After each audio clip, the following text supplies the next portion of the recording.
Je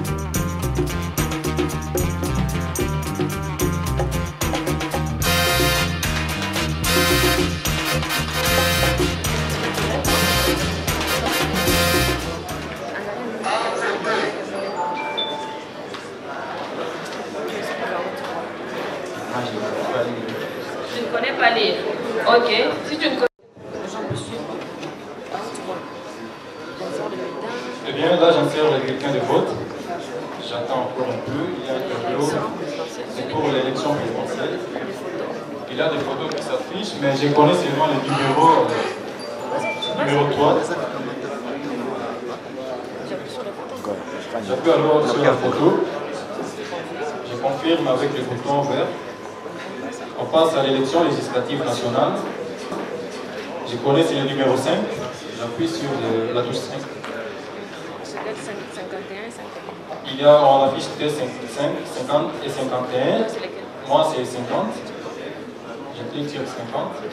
Je confirme avec la touche bleue, la touche verte. Il y a les élections législatives provinciales, c'est numéro 2. Il y a plusieurs thèmes, tous les numéros qui commencent par... Je retire mon bulletin. Je regarde au verso. Tous les choix sont corrects.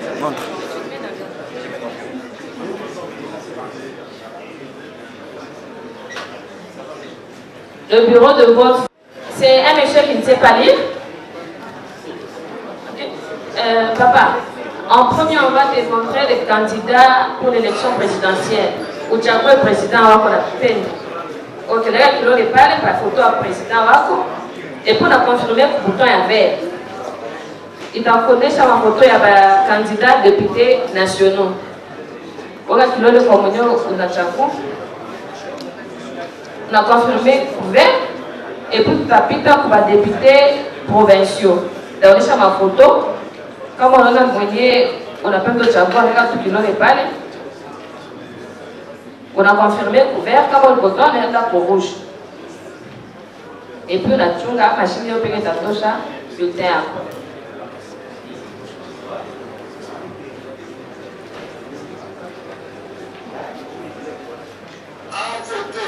Le rôle que je viens de faire, c'est avec un électeur de son choix. Il peut prendre quelqu'un à la maison, mais que ce soit un électeur.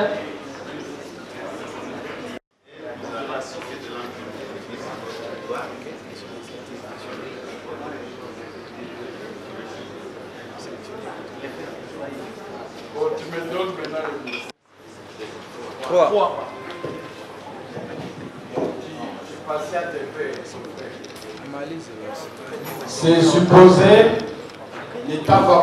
Okay? Je demande aussi à leur vice-président d'aller de l'autre côté. Suivant la même configuration, j'appelle la majorité, l'opposition, la société civile. On clôture. J'ordonne maintenant la clôture. Et l'État secrétaire, je voudrais qu'elle clôture. Ok? Là, on continue le vote parce que c'est dans des territoires différents. On te donne le micro pour dire si tu as reçu ou non. Pousse avec force.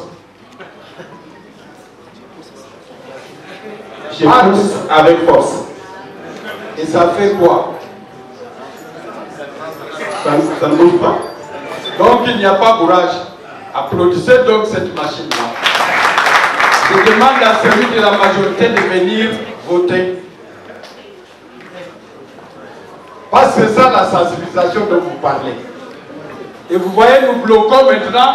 C'est là qu'ils voudraient faire la campagne avec les agents CENI au lieu de faire une campagne 3-4 mois avant. Ok? C'est bloqué, c'est bloqué, ça ne passe pas. Ça ne passe pas. On applaudit plutôt la machine et non toi qui doutes. Société civile, viens. C'est déjà fait là-bas. Hein? Pardon? Ça n'entre pas. Ça n'entre pas. Haïngi. Donc, soyez Haïngi. Et à Lingala? Non. Je ne vois pas Genève, mais ça n'était pas. Ok. Je crois que vous comprenez. Donc, où est-ce que vous avez vu où est-ce que vous avez vu maman? Donc, on a écouté.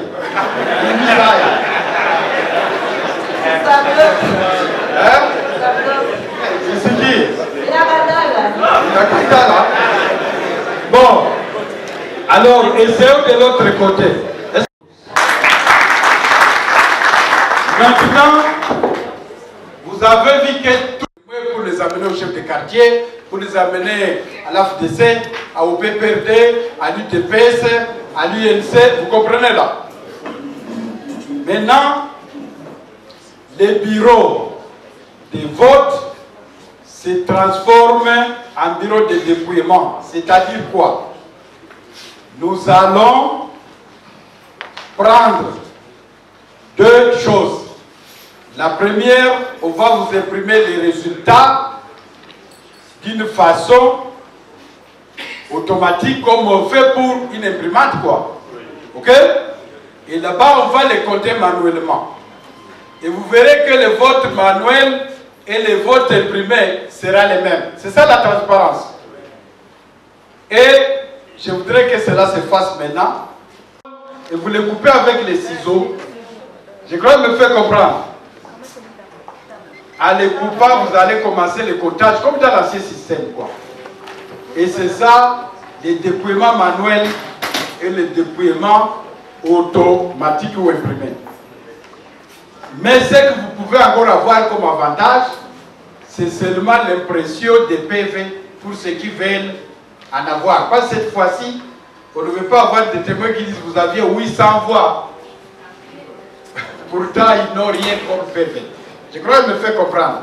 Allons-y d'abord par déverser ce qui est dans les deux urnes. Vous les mettez sur la table. Mais que vous laissiez ça d'une façon transparente.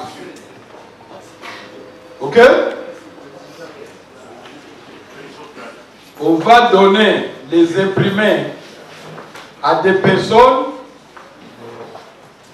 Ok? Et ici, je crois que les témoins sont là. Maintenant, on va... Et c'est visible. Ici, c'est la nuit. Chez nous, nous avons des lampes. Ok? Celui-là, commencez à le faire tomber. C'est pour la fraude. Ok? Il n'y a rien qui reste dans l'urne. De ce côté-ci, nous donnons à celui de l'opposition, nous donnons à celui de la société civile. Ici, toi tu es de quel talent? De l'opposition. Ok, c'est toi qui vas compter et c'est toi qui va aussi proclamer, mais les gens doivent vous contrôler parce que vous pouvez changer. Oui, d'abord qu'on sache c'est combien là-bas. 2 bulletins. 3 bulletins. Attends. En principe, les autres devraient avoir maintenant des petits carnets pour les pointages. Oui. Je crois qu'il me fait comprendre. Oui. 1, 2, 3, 4, 5, 6, 7, 8, 9, 10, 11, 12, 13, 14, 15, 16 bulletins. Alors, ça, ce sont les bulletins manuels, société civile. Tu lis c'est combien qui ont été imprimés. Sur l'imprimé, total 16.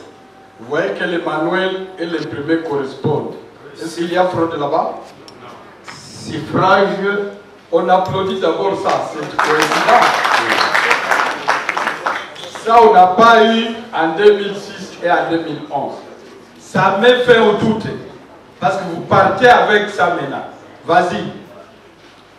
Suffrage valablement exprimé. 16.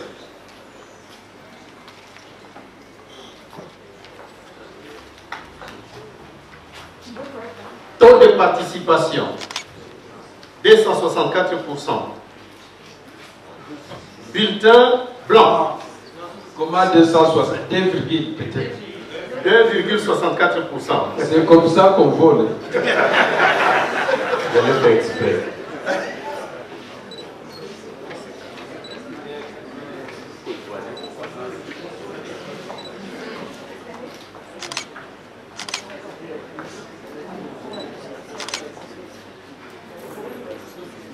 Pour les présidentielles, 1, 2, 3, 4, 5, 6, 7, 8, 9, 10, 11, 12, 13, 14, 15, 16 bulletins.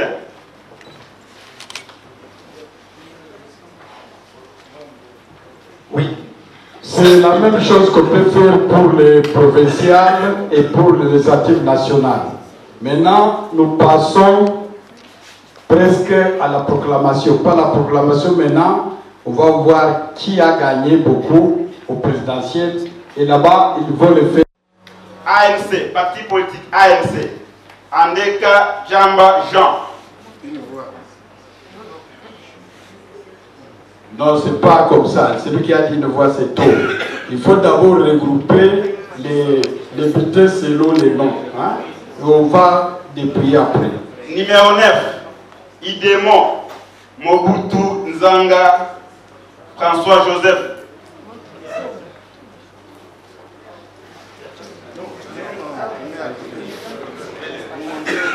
Numéro 9. Idemo Mobutu Nzanga François Joseph.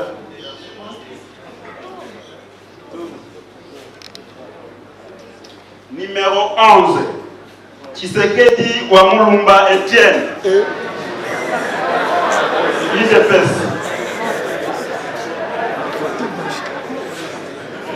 Numéro 3. Indépendant.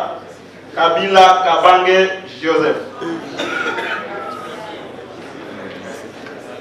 Numéro 5. INC. Vital Kamere Lwakanyingini. Vital. Numéro 3.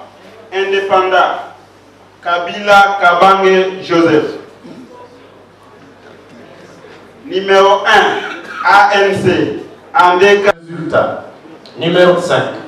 UNC. Vital Kamere Lwakanyingini. 3 voix. Numéro 3. Pays marcher à pied pour organiser l'élection où celui qui échoue embrasse celui qui passe.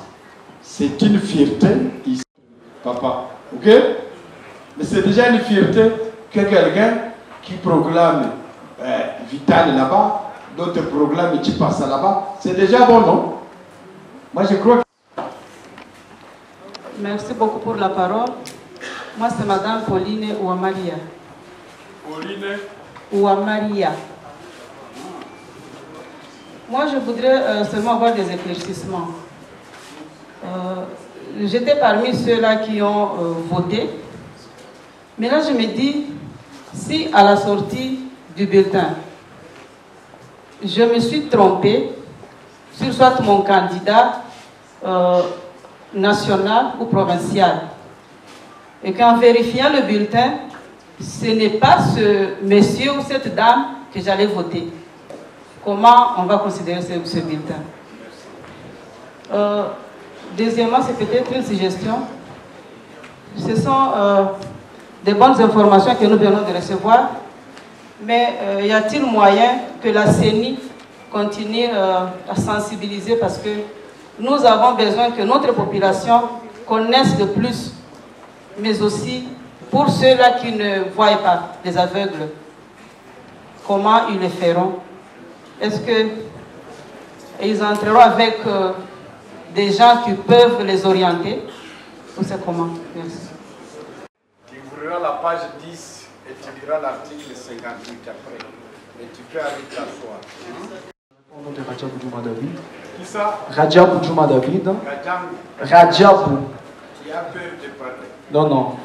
Je réponds au nom de Rajabou Djouma David. Je suis l'actuel coordonnateur de la coordination universitaire ULPGL. Ma question s'articule toujours autour de la machine à voter. Je voulais savoir, comme la machine à voter a des avantages, dans la mesure où vous pouvez revenir sur votre option de départ. Vous pouvez voter quelqu'un, vous vous rendez compte, c'est pas ça, vous ne validez pas, vous revenez. Maintenant, moi, je me disais, par rapport aux gens qui ne sont pas cohérents dans leur prise de décision, ça peut prendre un peu de temps. Et par rapport au centre de vote, les élections commencent à 6h jusqu'à 17h, ça fait 12 heures de temps. Et dans la moyenne, prenons la moyenne de 400 personnes par rapport au standard international, ça fait qu'on a au moins 33 personnes par heure qui peuvent voter, soit une moyenne d'1 minute, 0,81, donc 1 minute et 48 secondes par individu pour voter. S'il arrivait que ces gens-là soient plus nombreux et qu'ils prennent trop de temps, vous ne voyez pas que ça c'est un risque qui peut faire à ce qu'on ne puisse pas atteindre les 400 personnes par exemple par centre pour voter. C'était ça ma question.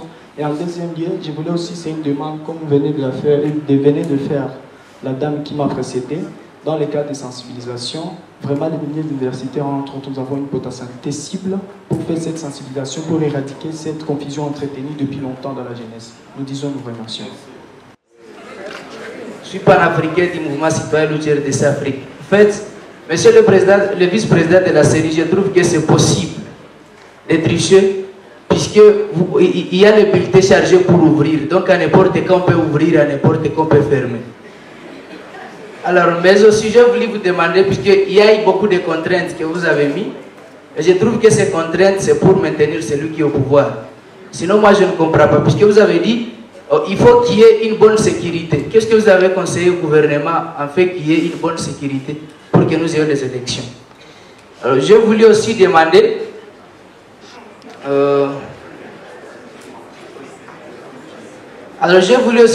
monsieur le président de la CENI. Il ne faut pas continuer à être hors sujet. Il faut te mettre dans ce qu'on a fait. Oui. Quant au calendrier électoral, alors je pense qu'on a réussi à diviser les partis politiques.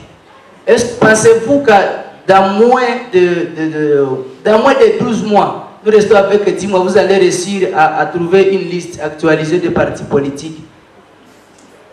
Alors, je voulais aussi demander s'il est vrai que s'il n'y aura pas, si vous êtes sûr qu'il y aura élection le 23 décembre 2018, pensez-vous qu'avec des sensibilisations pareilles, puisqu'il y a bon nombre de personnes qui n'ont pas étudié, vous vous êtes rendu compte combien de jours que vous allez faire à Massissi, à Lubero pour sensibiliser? Où est-ce que vous avez étudié? Parce que vos phrases ne sont pas... Il faut tenir compte des écoles que nous avons, monsieur le vice-président. Je voudrais t'aider. Oui. Parle-moi couramment en Swahili, sincèrement. Oui, c'est possible, c'est possible. Voilà. Alors, ndasema Kiswahili ndio mon père iko kisiko ndio masomo nilifanya vyangu hivi. Alors, mimi ningeuliza utafanya miezi ngapi mu Lubero vice president? Utafanya miezi ngapi mu Ruchuru, mu Masisi, mu Alikale juu convaincre wale wenyewe abakuresire kujarishire juu basome. Voilà ndio kitu ningeuliza. Le nom c'est Johnson Ishara, je suis le porte-parole de la nouvelle société civile du Nord Kivu. La question que j'avais, je trouve que l'explication qui a été donnée, elle est d'une manière ou d'une autre fondée sur l'usage de machines à voter. Et la question ici c'est de savoir comment la CENI compte éviter les contentieux électoraux, parce que quand la loi électorale a été votée à l'Assemblée nationale, il y avait déjà les députés de l'opposition qui avaient déjà claqué la porte parce qu'ils n'étaient pas d'accord avec le volet machine à voter, mais également le CEI.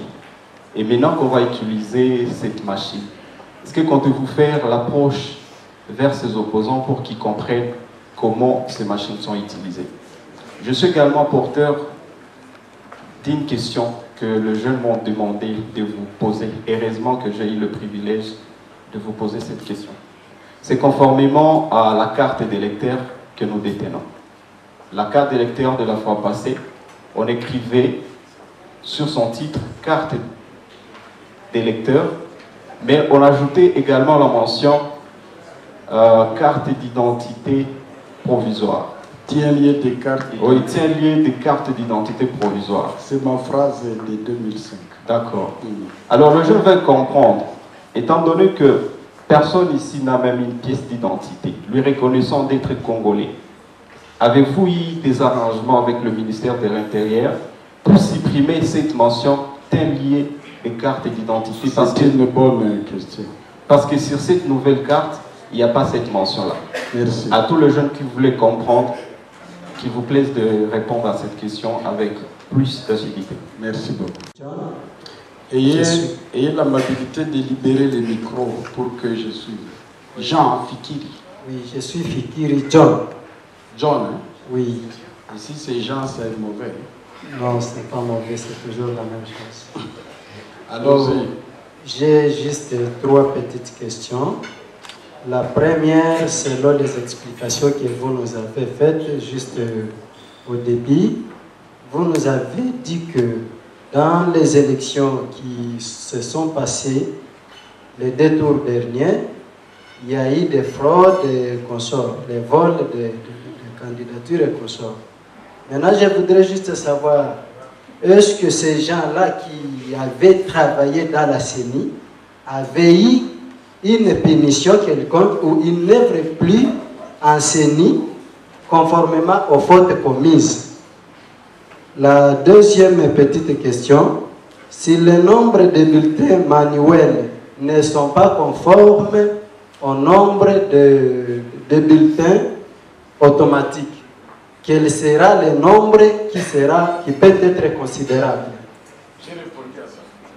Et la troisième question, c'est l'heure de fermeture qui est mentionnée à 17 h se termine pendant qu'il y a encore les votants. Maintenant, ces votants-là, donc, on va les considérer comment? Je dis, je vous remercie. Moi, c'est Gilbert Mouchagalousan, je suis militant de la lutte RDC Afrique. Ma première préoccupation, c'est juste savoir quelles sont les garanties que la CENI a mis en place pour convaincre la population de comprendre que dans ces machines ici, il n'y a pas d'autres logiciels qui peuvent entretenir les vols. Tu aimes les viols à la lutte? Ma deuxième préoccupation, selon la machine, si la machine tombait en panne et qu'une autre machine va remplacer, est-ce que ça va reprendre le travail qu'a déjà effectué la première? Et je voudrais tout simplement dire au vice-président qu'un papa qui a toujours arrivé à la maison le soir à 21 h ou 23 h ou à 0 h, lorsqu'il viendra à 19 h ou 18 h 30, soit il y a un problème, il vient se repentir à ses enfants. Merci beaucoup. Si tu es à te voir avec ta barbe, si tu es papa comme ça, arrive à venir, commence à venir à 19 h. Au lieu de venir à minuit, parce que la nuit a beaucoup de mauvaises choses. Autant se repentir que de rester dans les péchés. Gilbert. Le dernier. Monsieur le vice-président, moi c'est David Baole Moussengo. Je suis ici, je représente les aveugles au niveau de notre province. Il y avait déjà une partie de la question qui n'a pas jusque-là la réponse. Et je voulais juste en poser la question. Il faut t'asseoir à côté de la maman là. Oui, oui.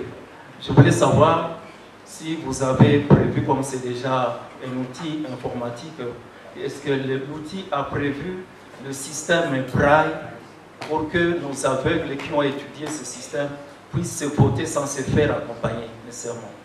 Ma deuxième question, c'est de savoir si vous avez prévu des sensibilisateurs qui maîtrisent la langue des signes pour aider les sourds-muets aussi à maîtriser et à pouvoir aussi utiliser cet outil parce qu'il y a des sourds mieux qui utilisent ça aussi. Merci beaucoup. ile wakati ya kukomplike maresultat haina. Unaona kama wakati ya deploiement manuel na wakati ya deploiement imprimé yote iko sawa, na kama manuel ayo njo inaonekana kuna difference moja, tunatenir compte na manuel parce que bado hawataelewa wenye habakuona. Tutaformer hata magistrat kwa kuresoudre mambo ya contentieux. Ok monsieur, on vient d'assister à l'essai et une formation sur la machine à voter. Pouvez-vous nous faire votre impression? Mon impression par rapport à ça, c'est quelque chose de bon déjà. Parce que par rapport à l'ancien système qui était purement manuel, ça me permet d'avoir plus de temps. Et ça me permet d'avoir les trois options possibles. On pouvait faire les votes présidentiels et au niveau national par rapport à la députation, même au niveau provincial, au même moment. C'est quelque chose de bon déjà et c'est quelque chose qui nous permet aussi de compiler les mêmes données. Pour ce qui concerne les résultats, ça me permettra aussi de prendre plus de temps pour avoir les résultats au temps escompté de manière explicite. Et maintenant, est-ce que avez-vous foi aux explications fournies par le vice-président de la CENI? Oui. Bon, par rapport à ça, parce que c'était plus didactique, comme nous étions en train de voir, il était en train d'appeler quelqu'un, il essaie, et c'est quelque chose vraiment qui promet. Par rapport à ça, nous avons une préoccupation. Nous aimerions que, parce que c'était d'une manière échantillonnante, que nous aimerions que cette idée puisse s'étendre dans d'autres milieux universitaires, ce qui nous permettrait à ce qu'à d'autres étudiants qui n'ont pas eu la chance de venir dans la salle, de pouvoir voir comment fonctionne la machine à voter. Un message? Le message seulement est que la jeunesse, une fois, si on nous donne la chance que nous puissions avoir des cadres de formation, pouvoir les apprenants, pouvoir les apprendre en fait comment utiliser la machine à voter, qu'ils puissent l'accompagner en bonne et due forme parce que c'est quelque chose déjà de tangible par rapport à notre idéal. Rappelez-nous votre nom. Je réponds au nom de Radia Boudjouma David, je suis l'actuel coordonnateur de la coordination d'étudiants à l'IPG. Merci. Merci. Moi, c'est Madame Pauline Ouamaria, présidente provinciale de l'ECT, parti politique de la majorité. Au fait, en ce qui concerne ce que nous venons d'apprendre de la part du vice-président de la CENI, moi, je suis ravie. Je suis ravie parce que, avec cette machine électronique, je ne pense pas qu'on puisse tricher les élections.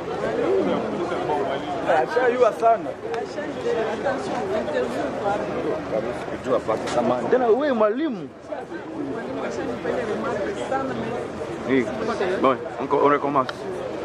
Vous pouvez vous présenter? Moi, c'est Madame Pauline Ouamaria, présidente provinciale d'un parti politique, ECT, Éveil de la conscience pour le travail et le développement. C'est un parti de la majorité présidentielle. Tout en ce qui concerne ce que nous venons d'apprendre du vice-président de la CENI, moi je suis ravie. Parce que ce sont des informations que presque la majorité ne détenait pas, la majorité de la population. On vient de nous montrer comment on va voter par une machine électronique. Et là, moi je me dis, avec ce que nous venons de faire comme expérience, il n'y aura pas beaucoup de tricherie. En tout cas, il n'y aura même pas de tricherie parce que après qu'on ait bloqué la machine, il n'y aura pas comment tricher. Mais aussi, il y aura un délai du temps qui ne sera pas comme avant. Avant, on pouvait faire même 5 minutes ou 6. Mais avec cette machine, on fera 1 minute, tout au plus 2, pour atteindre le résultat présidentiel, national et provincial. Qu'est-ce que vous pouvez dire maintenant à tous ceux-là qui disaient que bon, la machine à voter, c'est la machine à frauder? Quelle est votre réponse à ceux-là? Moi, je pense que ce que je peux leur dire, c'est de comprendre d'abord la chose. Vous savez, il y a des gens qui ne comprennent pas. Mais avec cette machine à voter, je ne pense pas qu'il y ait de tricherie ou de vote. Non, il n'y aura pas de tricherie. Donc, moi, je peux peut-être demander aux gens d'avoir le courage d'aller dans de telles assises. Parce que quand on appelle la population pour qu'elle soit édifiée sur la machine à voter, il faut que les gens y aillent au lieu de parler de ceux qu'ils ne connaissent pas. Et là, ça va aider. Mais nous avons aussi demandé à la CENI de faire la sensibilisation et la vulgarisation de cette machine pour que toute la population soit au courant de ce qui se passe et de ce qui s'est passé. Merci. Vous nous direz ce que vous avez pigé dans cette journée de sensibilisation de la CENI. Je peux? Oui, je suis prêt. Alors, le nom c'est Johnson Ishara Gaza, je suis le porte-parole de la nouvelle société civile du Nord Kivu. Nous venons d'une conférence animée par le vice-président de la CENI qui parlait de l'usage de la machine à voter.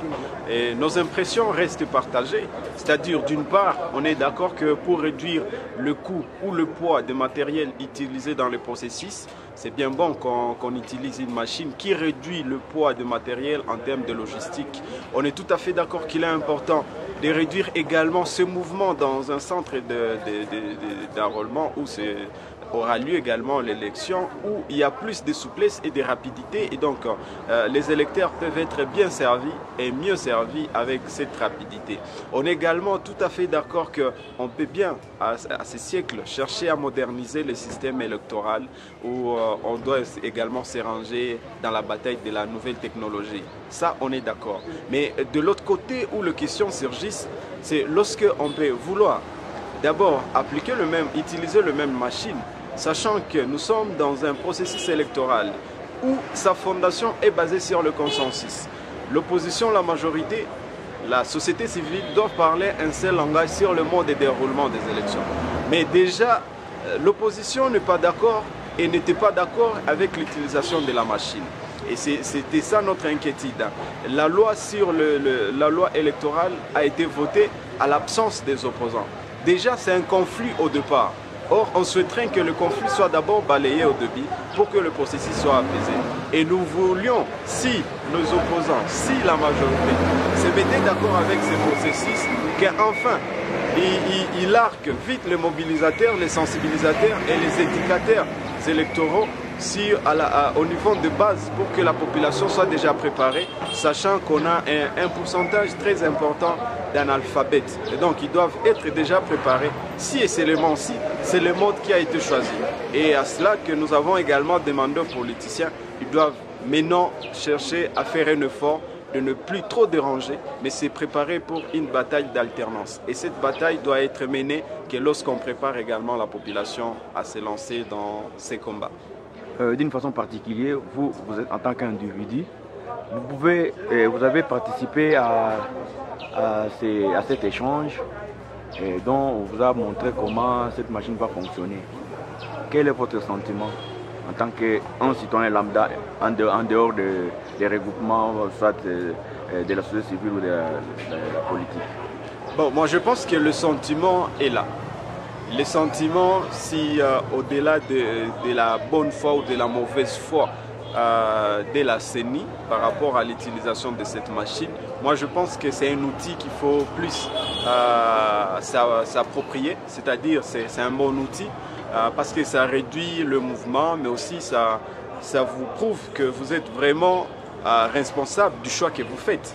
Et il y a moins de ratures, il y a également moins de papier blanche. Et il y a aussi moins de tractations lorsque vous faites votre élection. Moi, je pense que c'est un outil très important à utiliser. Et au-delà des inquiétudes que nous émettons sur le caractère politique de l'utilisation de cet outil, mais nous pensons qu'à notre avis, comme citoyens, c'est très important. C'est très important, mais il faut un travail pour la CENI, pour l'opposition et pour la majorité présidentielle pour que la population comprenne exactement de quoi il s'agira lors de ces votes. Avez-vous un mot particulier? Un mot particulier, c'est de dire à tous les politiciens de mettre fin aux discours qui ont tendance à ne pas préparer la population à ces échéances électorales. D'avoir un discours rassembleur et que nous, je pense que tout ce que le Congolais veulent aujourd'hui, c'est d'avoir une alternance apaisée. On en a marre avec des conflits armés, on en a marre avec des institutions illégitimes et illégales. Il est temps que nous passions maintenant à l'acte, acceptant que les élections, si elles auront lieu le 23 décembre, que le peuple se prépare pour ça. Si vous pouvez encore vous présenter. Johnson Ishara Gaza, je suis porte-parole de la nouvelle société civile du Nord Kivu. Je vous remercie. Merci aussi. Oui, moi c'est M. Michel Mouloumoumenene. Je suis le rapporteur porte-parole de la société civile du Congo pour le Nord Kivu. Alors, je viens tout à l'heure là de suivre l'exposé de M. le vice-président de la CENI au niveau de Kinshasa. Il nous a présenté de machines à voter. Mais moi, j'ai compris qu'après avoir fait les analyses, j'ai compris que la CENI peut cautionner des tricheries vers la fin des élections. Parce que dans les bureaux de vote, vous comprenez, dans les bureaux de vote, il peut y avoir qu'il y a des bulletins de vote qui restent, n'est-ce pas? Et ces bulletins de vote-là, ils peuvent manigancer pour tricher pour tel candidat ou tel candidat. Alors moi, c'est une grande inquiétude que je garde, n'est-ce pas? Vous comprenez? Étant que la société civile.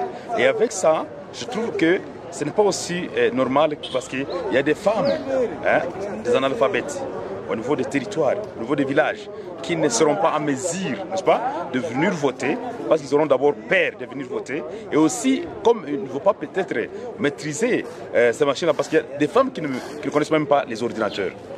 Comme la machine-là ressemble à un ordinateur, alors c'est une inquiétude que je trouve au niveau de la société civile républicaine du Congo, que vraiment que la CENI puisse chercher à contourner ce système-là de vote par machine, parce que nous avons autant des analphabètes, nous avons autant de femmes qui n'ont pas étudié, même de jeunes qui n'ont pas étudié, qui sont dans des villages. Et c'est ça un peu, monsieur le journaliste, mon inquiétude au niveau de la société civile républicaine du Congo. Ok, oui, vous parlez de votre inquiétude, mais pourquoi seulement vous allez toujours dans les négatifs alors qu'on vous a montré noir sur blanc comment la machine va fonctionner et après le vote, il y aura des procès verbaux. Pourquoi vous évoquez toujours les doutes? Oui, les doutes, on ne doit pas manquer les doutes, monsieur le journaliste. Pourquoi? Parce que d'abord tu vois que donc la majorité au pouvoir, d'abord ne veulent pas qu'il y ait élection. Parce que le mandat est déjà passé. Vous comprenez? Ils ne respectent pas, ils ne veulent pas aussi respecter les accords. Et c'est avec ça que nous avons trouvé que c'est une inquiétude, monsieur le journaliste. Nous avons trouvé que ils peuvent toujours cautionner parce que les gens qui sont au niveau de la CENI aujourd'hui sont au service de la majorité.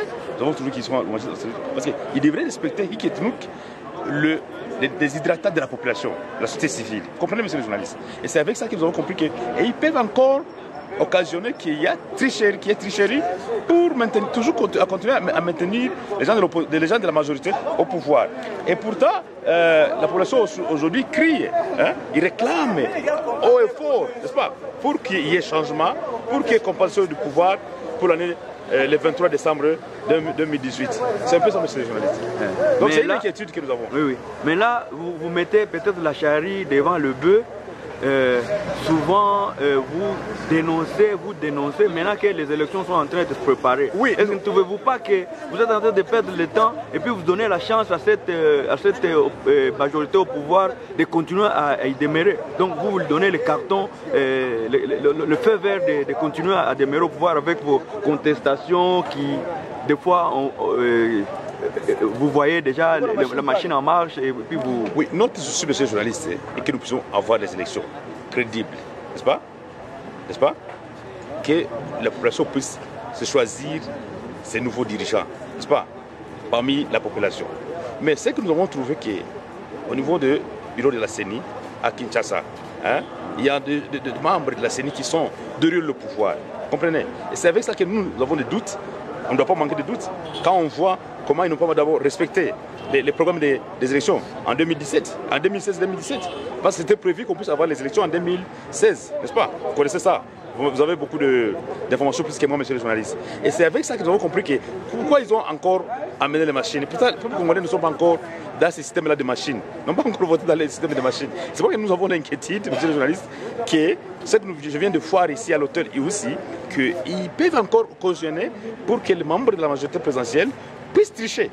Vous comprenez? Parce qu'ils n'ont pas la crédibilité devant le peuple congolais pour qu'ils puissent les faire confiance, pour qu'ils lui donnent encore le pouvoir pour le prochain mandat. Et c'est avec ça que nous avons compris qu'il y a vraiment une complicité qui est en train de se jouer ailleurs. Dans les pensions, là, on ne sait pas c'est quel logiciel, hein, ou le logiciel est caché. Il doit y avoir qu'il y a des logiciels cachés, ou même vers la fin des élections. Et nous avons expliqué vers 17h, on va clôturer les votes. Mais qui ne peut pas vous dire qu'ils peuvent organiser de tricherie? Alors, c'est notre inquiétude tant que la société civile, et tant que la population congolaise, et tant que porte-parole de la société civile au Nord Kivu. Je vous remercie, monsieur le journaliste. Je vais encore vous présenter. Monsieur Michel Mounene, porte-parole de la société civile républicaine du Congo pour le Nord Kivu. Merci. Merci. Oui.